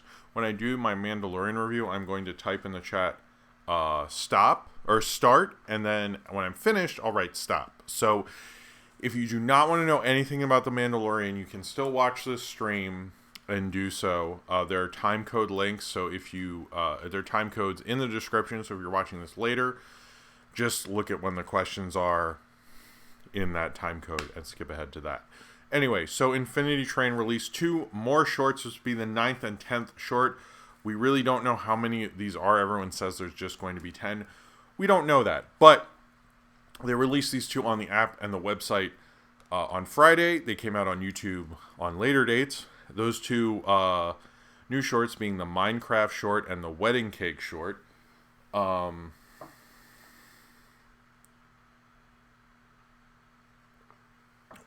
Sorry. Need some water. Those being the Minecraft short and the Wedding Cake short. And I like Infinity Train a lot. But I have to admit that these shorts are getting kind of like less and less as they go on. The quality is getting worse. It's just not... I don't know. It feels like they had a budget and they spent a lot of it on the opening ones. And these just like the wedding cake short was interesting. Because the whole idea of like they're on a wedding cake and then they see like people running down there and they're like the women trying to catch the bouquet. That's funny, I guess, but I was sort of like, I mean, it wasn't a great one. Then the minecart car. Did I say Minecraft? I said Minecraft. Oh, nice to see you, Dominic Smith. But the Minecraft car is probably one of more note. Now, I haven't really brought up when I do these reviews of Infinity Short all the weird tree thing. I think I have, maybe, but not too much. The weird deer kind of thing that we keep seeing, either that doorway or in the movie theater car. You saw a poster saying coming soon with the deer thing. And then you saw another one in the minecart car. That one, it kind of made fun with its like going around. You just see glimpses at it. It was a cheap gag. It wasn't great, to be honest. These were the ones I was more disappointed in, where this really like, before it's like you're having fun with the cars and the weird concepts, but these just they were not great. The animation wasn't as crazy. Like, I don't mind if they do some of these cheap ones and have a cheap gag, but it does feel like they're really stretching it really thin at this point. And I would really appreciate if they had more fun with it. I like the kind of hints at stuff, and people are like, the hints will unlock something about season 2. I don't really think that. I just think, like, they were asked to make more content and stuff and have this ready for, like, HBO Max and stuff like that, and have it everything for those things. But I don't know. I was sort of let down by these. I don't like them as much. I like it when they get weirder and more interesting. I like it when they get, shouldn't have scratched my ear there. I like it when they get weirder and more interesting, and this just wasn't either of those things, and I just wasn't as into it. I was kind of let down by these two, but I appreciate that I don't know. I like that they're doing these, but I think they really need to get to the spirit of what makes the cars themselves interesting, and that's all the different, interesting, weirder animation. And these just didn't really do that. They just felt like they sort of had a lesser budget, to be honest. And it does, I get the first one has hints and is weirder, and the second one's kind of a dumb concept. But I'm getting a little burned out at this point. I really hope if they do make 2 more, and we don't know how many they're going to make, they have a lot more fun with it. All right, so a couple of people are asking me. I have seen the new Rick and Morty. So Green Eggs and Ham, I tried to watch and get Sophie into. She wasn't into it, so we didn't. I haven't gotten to see very much of it. Rick and Morty, I liked. I liked the end kind of conclusion of it. I enjoyed it. I wasn't planning on doing a review, so I don't have my notes like locked in my head or anything. But I did enjoy that episode. I thought it was like a fun concept, and I liked morally and kind of theoretically what it was saying with the future crystal, and then having Rick keep coming back in those bodies. I thought was a good gag, and it's a good like first episode. It's a good one where there's some ideas behind it and everything like that, but it's still like very funny as well, and all the default fascist things, which feels very of the now. So one thing. So I'm going to let me bring up the Mandalorian. Wow, you were just there. The Mandalorian. So, hold on. I just like to have the Wikipedia, if Izzy's still here. By the way, Team Jizzy for life. Thank you, Izzy, for being here. If you're still here. I don't know if you're still here. But anyway. Oh, no one went. Why did you take me to the Wikipedia of Mandalorians? I should have looked on the Wikipedia. What was I thinking? All right, so yes. So there were 2. I'm going to I'll write start in the chat. Start in all caps, so I'm talking about the Mandalorian. I haven't seen BoJack season 6 yet. I would like to. All right, so the Mandalorian. This is my review of that. So I wanted to see the show because it looked interesting. It was one of the reasons I did sign up. I was curious about it. One of the things, and I really quite liked it. In fact, I really loved it, and I'm very much into it.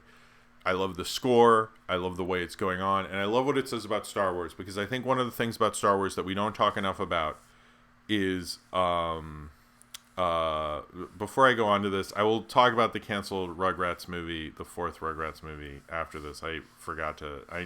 I had that in my head. I mean, basically, it's been canceled. Well, I'll just talk about it now before we go on. The Rugrats movie's basically been canceled. They took the date off. It doesn't look like it's happening whatsoever. It was a horrible idea, and I'm glad it's gone. That's all. They really did it really kind of slyly and quietly because they don't want you to talk about it. I don't have a Letterboxd account. My YouTube channel is my Letterboxd account, I guess. So one thing we don't talk about with Star Wars a lot is Star Wars was a postmodern masterpiece. I used to call it Akira Kurosawa Cowboys in Space. And the Western or samurai vibe that it used to have isn't in a lot of them anymore. And that's always disappointed me. Because I like that about the original films. And how I like that about Last Jedi. Last Jedi is very Kurosawa influenced. And particularly newer Kurosawa that Lucas funded, which is also why I sort of think it's an interesting movie. Not a perfect film, but it's a very good movie. But The Mandalorian goes into that so smartly. I mean, it is like a lone gunman, lone samurai type of film, and I love that about it. It's so much is it like doesn't even care about not being that, with that kind of music that sounds like a 70s kind of gunfighter like gunfighter kind of show, which I thought was amazing. Like, it's being Star Wars, but like that those horns and that, oh my god, that score is beautiful.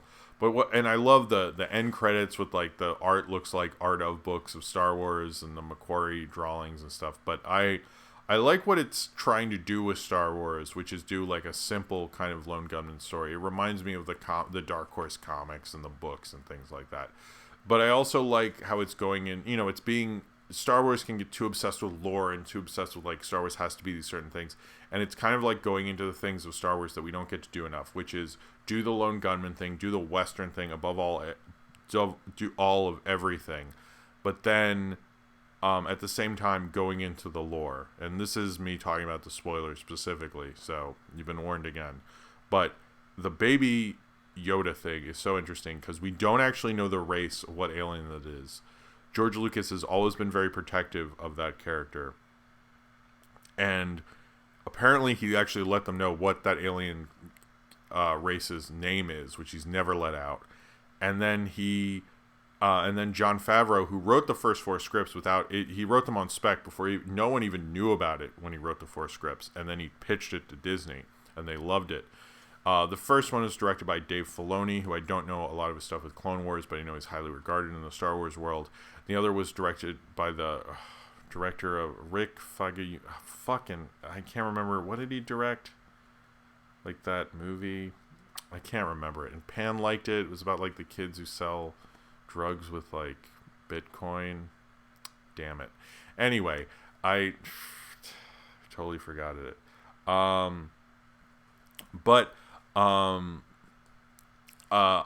I really liked what they're doing with it. I thought the action was well done. They set up the world very well. Werner Herzog and the whole supporting cast, the whole cast is good. I like Pedro Pascal as apparently he's Don Djarin or the Mandalorian. He's very good. It's a very physical performance, and he's good at doing like projecting that kind of strong Western sort of masculinity.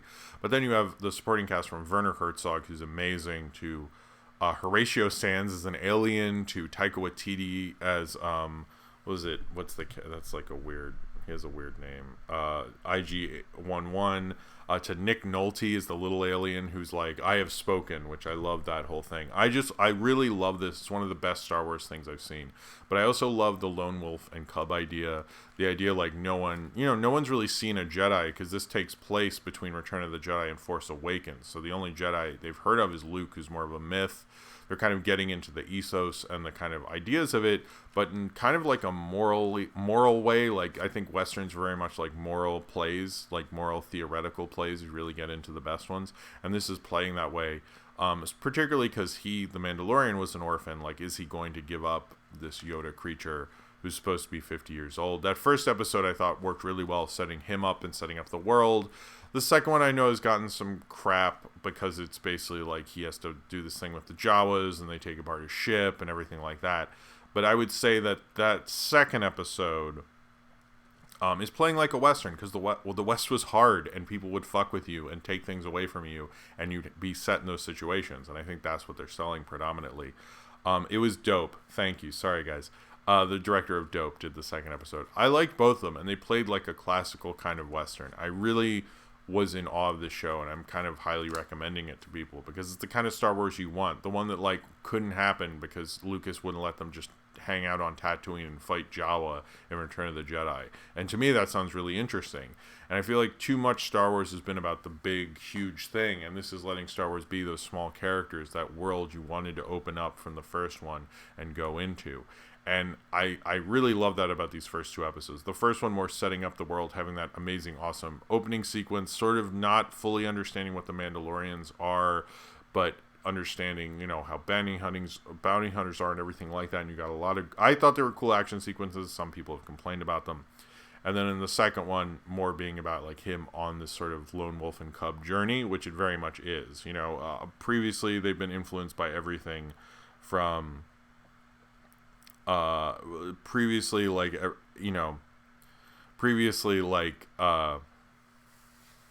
sorry, where was I?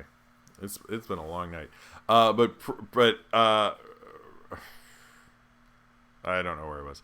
I think Star Wars has never really gotten to this pure Western kind of vibe. But I have noticed like they've been influenced by like Hidden Fortress in the original one, and I've always wanted a Star Wars film to be like Yojimbo, and this is probably the closest we'll ever get to that. And I like journeys in Western films. Like the road movie in a Western is always really cool, and that's what this has been so far. We'll see where it goes, and people have suggested that the first 4 scripts are a little rougher, and that's why the episode lengths are shorter. I like that, frankly, and the rest of them will be more hour length, and that's kind of what they insinuated when they picked this show up, even though it's going to apparently come back for a second season. Not sure what that would be like, but I really like The Mandalorian right now. It's a good adventure show. It's a good Western. It's probably one of the best Westerns you've seen in a while, and it's one of the Star Wars things that gets the whole theory of Star Wars. I know Lucas kind of worked as a consultant on this probably more than he has in any of the movies, and you can kind of feel it in the right way. I really like this. I know a lot of people have already spoiled the Yoda thing, and that's unfortunate. It was number one trending on Twitter last night. But I hope they don't, because that was a surprise, and I know there was a big thing at the end of the first one, and I was legitimately very surprised, and I love that about it. This is a really great show. It's a really great Star Wars show, and it's probably not getting the acclaim for being, I'd say, since Disney has bought Star Wars, The Force Awakens, The Last Jedi are kind of two of the better ones, But I would say this has the potential of being the best one, because it really gets to the real core of what Star Wars is, and understanding like what Star Wars was from the beginning and what it always is. But it's also telling just a great Western story, and I really love that about it. And I think they both did that very well. And even in the flow more of a Western in the second episode than the first one, which was trying to play Star Wars and Western at the same time. I'm curious what the other episodes will do, but I think because it's so well cast, so well organized, Jon Favreau did a great job of writing it and kind of curating it and producing it. And both the directors, Dave Filoni and the guy who did Dope, who I won't say very well, have done really great jobs with it. I'm very excited for the show, and I think I'll continue reviewing them henceforth. But if you're very curious about The Mandalorian, definitely check it out. To me, it's a must-watch. It's one of my favorite series going right now. And I was like, I'm already into the music. I loved watching. I had to watch the second one right when it came out. It was so exciting. And it's just one of the most exciting things I've seen from a Star Wars story in a long time. And I just love the idea of watching like this lone gunman in the Star Wars world, in that rough Star Wars world that we've got hints at, and being able to explore that with all these different creatures is honestly really cool. I know some people don't want the Jedi world as much in this, and there's some people very pro the Jedi world. I'm sort of fine with this, to be honest, but I can understand that. But I would highly recommend The Mandalorian. I think most people would be really into what it's really doing, and I like that they're able to take a classic kind of samurai tale with lone wolf and cub and kind of make it work within the Star Wars world and not make it feel inappropriate, make it feel almost perfect. And as of right now, it's one of the more perfectly Star Wars things I've seen of the Disney Star Wars era. All right, so I'm going to write stop, but while I'm writing that, get your questions ready, because it is question time, and let's try to wrap this up in 15 minutes, because everybody's got to go to bed. You know what I mean? All right. Anyway. So. Chat. Where you at? Chatty chat. Chat. I don't know. I'm not seeing anybody. Ask your questions away, people. So not... I'll just sit here. I don't have... I could talk about videos I've made, maybe. What videos did I make this week? I made a Saber Sparks video. I helped write that. No, they're over. Star Wars spoilers over. Do you like female prisoner Scorpion? I don't really know what that is, but yeah, I can't believe Darth Maul showed up and enjoyed him. What? Do people think that? I noticed he was trending. I don't know if someone knows something, but anyway. I did rank the trailers before, but I'll rank them again. I would say SpongeBob was the best, Scoob second, Sonic last. What's worse, cropping Zane Powers. That was next animation. Zane Powers. What's worse, cropping a 6x9 movie to a 4:3 or cropping a 4:3 to be 6x9? I think 4:3 to be 6x9 because it's like we got away from that, so we wouldn't have to do it anymore, and you made it worse. Binging versus weekly release schedule. I think release schedule works better because then you can like kind of think on each episode. I'm not I'm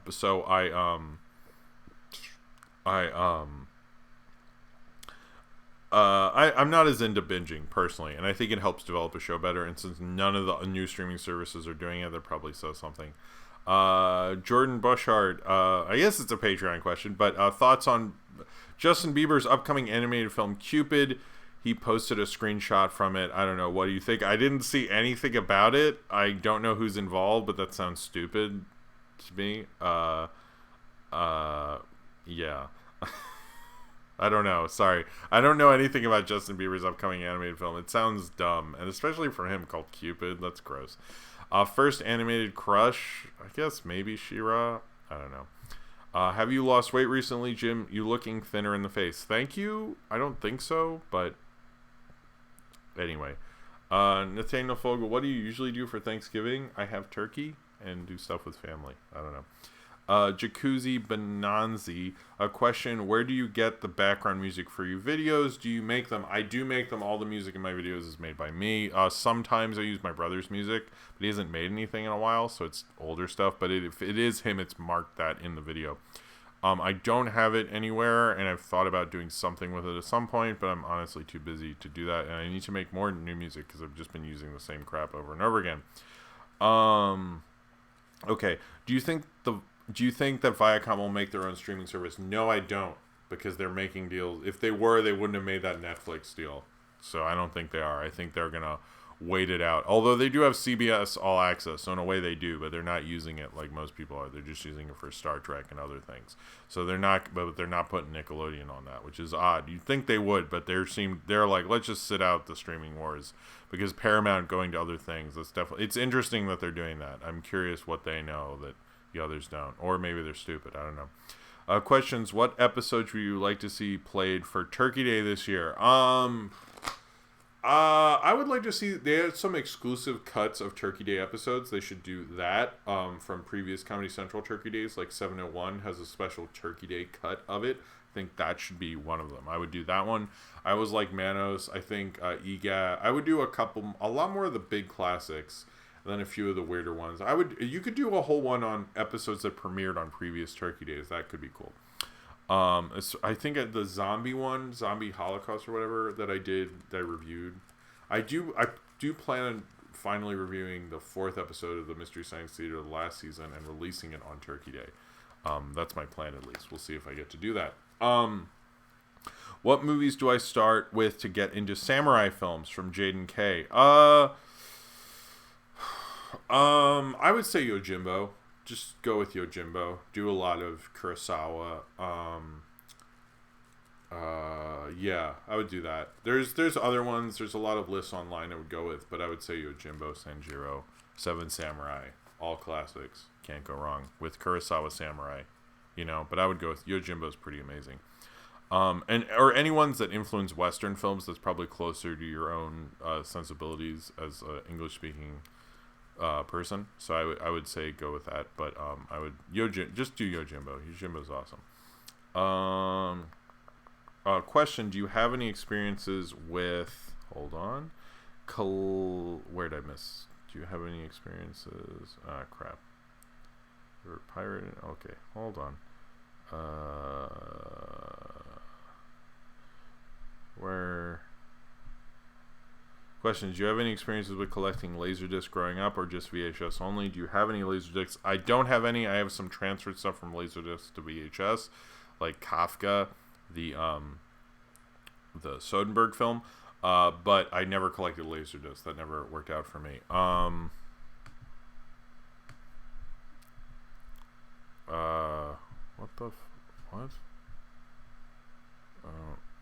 Know what's going on there. Okay. Hold on. Question: thoughts on movies Imitation of Life Radio and Fear and Loathing in Las Vegas? What the hell?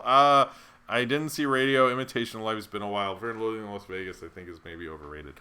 Question: do you think the trend of crossover cinematic universe in media will get overblown or boring? Yeah, I think at a certain point, a lot of people have said there's probably going to be a rejection of mainstream movies the way people are so into them right now, the mainstream, and I think that definitely will happen. And I think, honestly, Marvel's going to have to do a lot to keep on the cultural zeitgeist the way it has been. I think it's sort of going away for other studios. Physical or digital? I still like physical media, but digital is a lot easier. Let's see. Thoughts on tabloid magazines and journalism? I don't know, man. I'm sorry. They seem not great. Justin Bieber anime movie. I'm gonna go commit suicide. Okay. How do you think animation will be changed by every major animation network having a streaming home now? I think it'll probably help them because a lot of people won't check out that stuff if it's on Cartoon Network or Nickelodeon stuff, but if it was on Netflix, they totally would. I know a lot of people who'd watch She-Ra on Netflix who'd never check it out on other sites, so I think that would work. Hold on. Thoughts on Dolomite Is My Name? Can't have any because I haven't watched it. Zane Powers, what are the worst 4 jokes you've ever seen? The worst fourth wall jokes maybe. I don't know. There's one on this Knockforce show that sort of sucked. No, that was a good one. Should there be an Angry Beavers reboot? Maybe. I don't have any problem with that. Have you ever pirated any content from Not Plausible? No comment. Add question at the beginning of your question, please. That would help. Thank you, Ace Winwriter. Question: which version of The Blob should I watch? The original, duh. Paige Howard, question. Sorry. I'm a theorist, I guess. If Disney Plus crashes and burns, what will happen within the streaming war? They will license out their content and probably make more money than they would without it. Question. Oh, okay. Question: with Nick, CNN, Disney Channel partnering with the big streaming services, do you think they'll get absorbed up like Hanna-Barbera was with CN? No, I don't think so. They'll find a way. They're too profitable. What's better, Beavis and Butthead or South Park? Maybe South Park. No, probably Beavis and Butthead. South Park's a little long in the tooth at this point. The Seven Samurai, the movie, just to be clear, not the anime. Although I remember that being cool. What's your favorite month? Maybe my birth month, August. Thoughts on H.P. Lovecraft and his works? I don't know it that well, so I don't really want to say, but I think he's cool. Have you seen Klaus? No, but I hope to have a review sort of soon. Do you think Disney Plus will update content like Netflix? Apparently they're going to do it every Friday. I don't know how they're going to do it with older stuff. I'm not sure. What will you do on January month, aka crappy leftover movie month? Paige Howard. That's more of an Oscar time, to be honest. That's usually why, because there's more Oscar coverage. I do plan on seeing stuff, and I'll probably be doing Oscar catch-up and like end of the year catch-up and stuff like that. Chili Cap, favorite food place? There's probably like some local place. I like Brooklyn Pizza Crew, which is around here. They're pretty good. I don't know if I have a total favorite. Have you seen I haven't seen Amphila, or do you enjoy it? I haven't seen it, so I did. Do a Borat impression. No. Someone tell me about the golf shoes. What about them? Is that a thing? I don't get it. What's the worst job you've ever had? I'm stuck at a grocery store and I hate every second of it. No comment. Now that The Mandalorian is out, what are some Star Wars shows that you'd like to see in the future? I would like to see things similar to The Mandalorian. I wouldn't mind a Lando show, to be honest with you. Any YouTubers you think you could beat in a boxing match? Class and Cam. I don't want to start shit with no people. But all of them. Do you like any Yakuza films, and which ones? I don't know as many, but Black Rain's really great. Kind of odd. Courage would make another series. That's not really a question, is it? Anyway, 1988 is light years better. Really? I don't remember that. Favorite World War I or World War II film? Okay. Wings and the Story of G.I. Joe. Go with two Wellmans, of course. Do you have Creech and Lucas Hill's phone number? Yes, and you'll never get them. Will there ever be a chance of Mighty Ducks, the animated series, and Buzz Lightyear of Star Command being on Disney Plus? I think there is a possibility, but it hasn't happened yet. I'm not sure what's going on with the animated series. They're being weird. Let's cut the cord. I think Lord Miller would do a good Star Wars show. Yeah, but I don't know about that, guys. All right, so I think that is it. Do you have Creech and Lucas Hill's phone number? Yes. What's going on here? Will there? All right, sorry about that. All right, so I think that is it. Just talk about the stuff I've made this week. In particular, I have made. There was the video I did with Saber Sparks, which was about Dingo Pictures. Check that out. I helped write that. I made videos for the Rocketeer review that I made, cut out the segment and put video stuff with, and Infinity Train shorts. There's also finally the July 2019 video that took forever to get out, unfortunately, but it is finally out. I'm not in. This is it. This is the end of it. Sorry. And then finally a Primal review. I will have an Every Show Ever that is coming out next week. I think it's going to be really good, that Ryan Walterson helped me with and worked very hard on, and more stuff like that. I hope to have next week's going to be a big week for bigger videos, an Every Show Ever definitely, and another thing. I don't want to get into it yet. Thank you very much for coming out. I'm sorry this is so much later. I'm sorry it's so late. I will see you guys next time, and subscribe if you would like to. Have a good night, everybody.